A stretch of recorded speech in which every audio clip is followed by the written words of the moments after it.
Hi, everyone, and welcome to a special episode of the Ethicast. I'm your host, Bill Coffin, and we're coming to you live from the 14th Annual Global Ethics Summit in Atlanta, Georgia.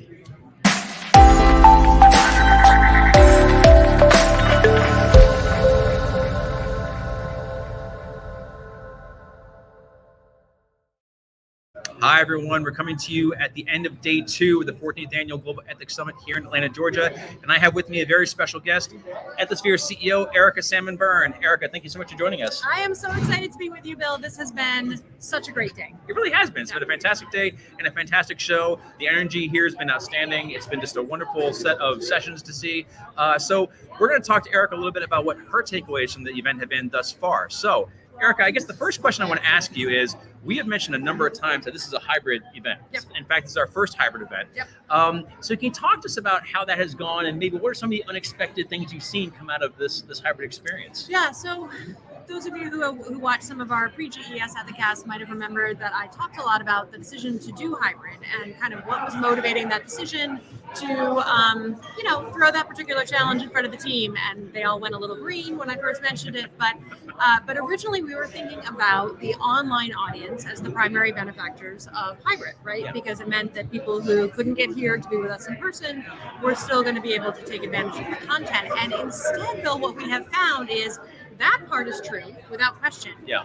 But people who are able to be here in person with us, when they get pulled away to deal with a work issue, or they're local to Atlanta and they need to get home to, deal with something going on and with their family, they can take the program with them. Yeah. And so I have talked to so many people over the course of the Ethicast, or the Ethicast. We're Ethicasting, sorry. We're in the middle of the lobby. There's lots going on. I've talked to so many people over the course of today who said, oh yeah, and so I just took the platform with me. I had to go up to my room, I had to deal with this thing, I was waiting for this document, and I had 15 minutes, and so I just popped the panel on, and it was like I was able to follow along with what was happening downstairs. So tons of benefits. And I can't. There's so many. What's been great is, so many people who have been online have been really super interactive. They've been really getting involved in it, and they've been promoting it on social media. And it's been super great, and it's been a real proof point that just because you're streaming this doesn't mean you're having a lesser experience. Right. I think it's a fantastic thing to see. Absolutely. Outstanding. Absolutely. So, I don't want to make you choose amongst your favorite children, but there have been so many wonderful sessions here.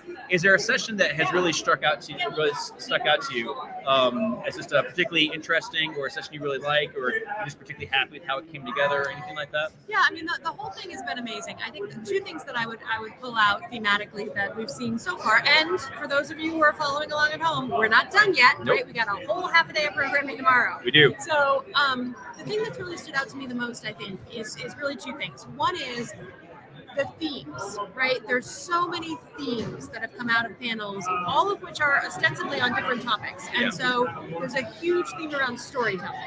We had a great keynote yesterday that set us up for that theme, but every panel has mentioned storytelling, including the one we just left, which was the last panel of today, talking about storytelling and whose stories are we choosing to tell, right? Are we choosing to tell the bad stories of all the compliance failures, or are we choosing to celebrate the good stories of the people who've made the right choices? And what does choosing to celebrate the good stories do to your culture when we think about incentivizing behavior, right? Yeah. You don't always have to incentivize with money.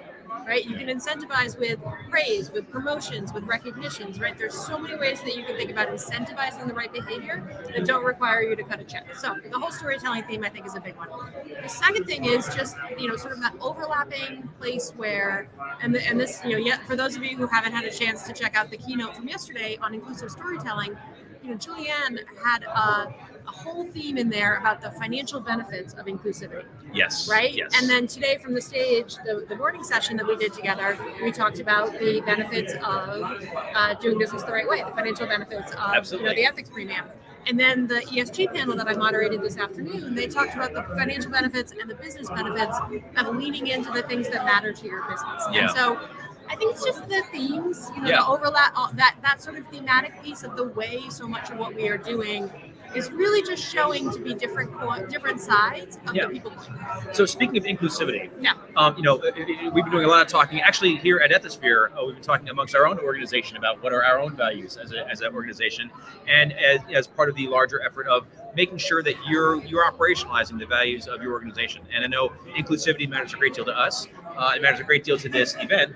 So I was wondering if you could talk about the degree to which inclusivity played a role in how this event was ideated, designed, and executed. Yeah, so a couple of things that I would call out there, and one was actually a comment that I just got from somebody coming out of the last session of the day, who said to me, the deliberate diversity of the panels that were, sort of the people on display, the people on the stage, the people whose expertise we decided to highlight, whose stories we decided to tell, right, to pick up my theme. This particular attendee called out the fact that they were so appreciative of the diversity of the stories that we chose to highlight. And that really speaks to the work of the team that put this event on, right? Kevin McCormack, Emily Rickaby, Sam Johnson, the events team was just amazing in terms of the work that they've done. And so that's one, right? Like really reflecting, thinking very deliberately about who we choose to highlight, whose stories we're telling from the main stage, whose stories we're telling in the panel sessions is one thing. We closed caption everything that happened here on the platform and in the main rooms for people who needed a little assistance visually following along with what was said on the stage. And then really the whole hybrid piece of it was deliberately designed to meet people where we are, right? We've learned so much from the pandemic about the ways in which we can utilize technology and those lessons, those amazing innovations that we came up with when we were all locked in our houses.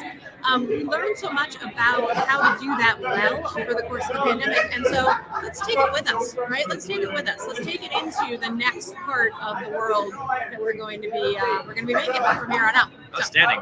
Well, one of the things I love about an event like this is that there's so much to learn. There's so much incredible content, and you always walk away with something. Now, Erica, I am always amazed at your breadth and depth of knowledge on all things ethics and compliance. We have spoken about this many, many times. We've had a ton of great conversations.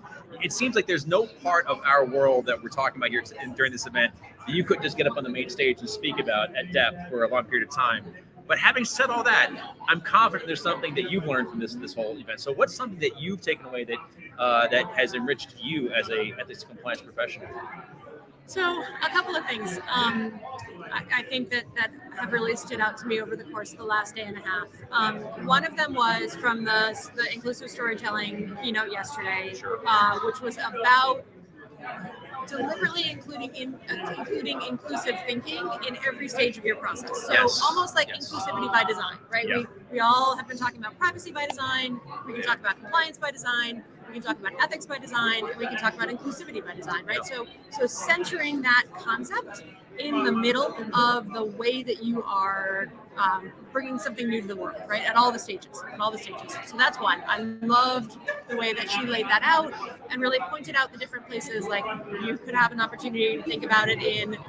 So let's stick with storytelling because we've been doing a lot of storytelling, right? Sure. If you're developing content for your ethics and compliance week, you could think about inclusivity in terms of whose stories are you telling, how are you telling them, right? What modality are you using to tell them?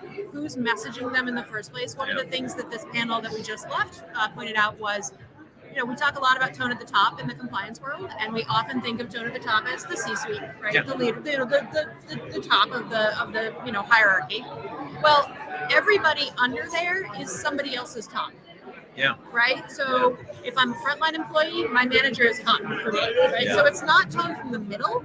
It's all tone from the top because everybody who has a chance to send a message, that's somebody's top. Yeah. And so I love that reframing of the way that we can think about whose stories we're choosing to tell and how we're choosing to tell them. That's fantastic. So, for me, I took away something similar from that piece of inclusive storytelling, just about how you can have the mechanics of inequity built into a system that and just because they're not trying to inflict a bias, they're doing it by accident and they're creating collateral damage. That gave me a lot to think about in terms of how we have to acknowledge unconscious bias wherever it is, even in places where we don't think it is, and we have to make the effort to look for it. to see it and then to commit to addressing it. And that was a big thing I took away from it. I'm very grateful to have learned that this Global Ethics Summit. For sure. Fantastic. Absolutely. All right. Well, this has been a special end of day 2 episode of the Ethicast. Make sure to join us tomorrow, bright and early. We have a full half day of content coming to you, and it's going to be another fantastic day with some terrific sessions. Please make sure to tune in. Yeah. You're not going to want to miss it. You're not going to want to miss it. Some great stuff. We're going to be entering. We'll be ending very, very strong, I assure you. And until then, make sure to tune in between sessions if you're joining us virtually in the virtual platform lobby, where Ethicast will be broadcasting live all day tomorrow as well. So until then, I'm your host, Bill Coffin. Thanks so much for joining us. We'll see you tomorrow.